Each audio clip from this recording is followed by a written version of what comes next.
Bismillahirrahmanirrahim. Assalamualaikum warahmatullahi wabarakatuh. Perkenalkan, nama saya Andi Muhammad Aunul Hali Gunawan, NIM C01117057 kelas A. Pada kesempatan kali ini saya akan menjelaskan salah satu keterampilan klinik pada blok CSL6, yaitu resusitasi cairan. Selamat menyaksikan. Adapun alat dan bahan yang dibutuhkan pada keterampilan klinik kali ini, yang pertama ada alkohol, kemudian ada alkohol sweat, tourniquet, handscoon, aboket, cairan kristaloid, three-way stopcock, plester, kateter intravena atau infuset. Selanjutnya, ketika pasien datang, yang pertama dilakukan adalah penilaian awal atau initial assessment, di mana ada 3 yang dinilai ABC. Yang pertama adalah airway atau jalan nafas. Yang pertama kita melihat pada jalan nafas pasien apakah terdapat obstruksi atau tidak. Di mana di sini didapatkan tidak ada obstruksi dan paten.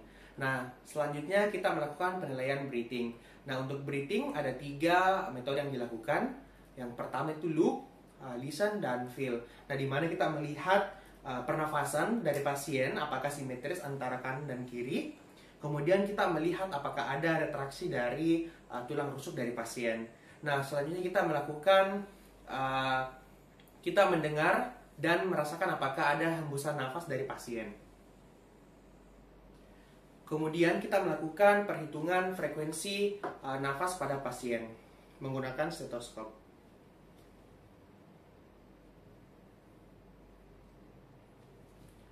Nah, selama 1 menit, frekuensi nafas dari pasien itu sebanyak 48 kali. Di mana suara nafasnya itu vesikuler dan tidak ada tambahan suara atau suara lainnya. Nah, selanjutnya ketika sudah melakukan penilaian breathing, kita akan melakukan penilaian circulation.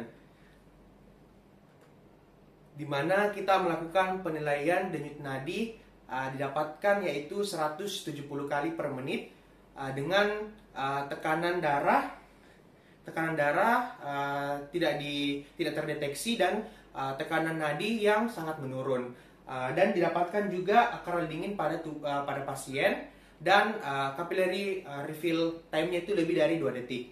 Nah, setelah itu kita akan melakukan penilaian shock yang dialami oleh pasien karena pasien datang akibat kecelakaan lalu lintas.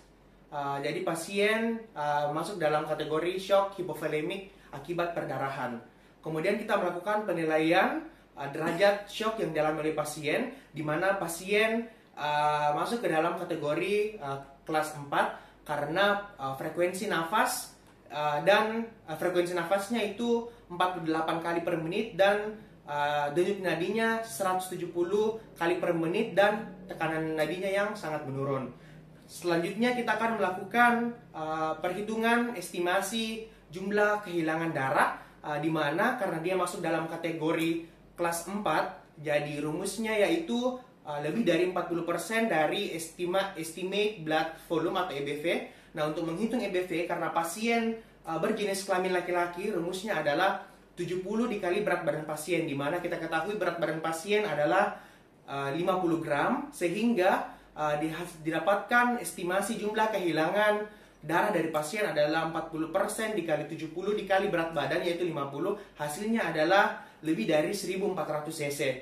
Selanjutnya, karena pasien masuk dalam kategori kelas 4, kita akan melakukan resusitasi cairan dengan memberikan cairan kristaloid plus komponen darah. Nah, di mana jumlah cairan darah yang diberikan sebanyak 3-4 kali dari jumlah kehilangan darah, sehingga kita dapat memberikan cairan kristaloid sebanyak 4.200 hingga 5.600 cc.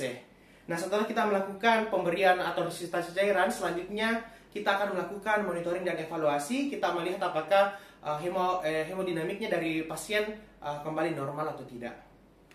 Sekian video saya mengenai keterampilan klinik resusitasi cairan. Semoga bermanfaat. Wabillahi taufiq wal hidayah. Wassalamualaikum warahmatullahi wabarakatuh.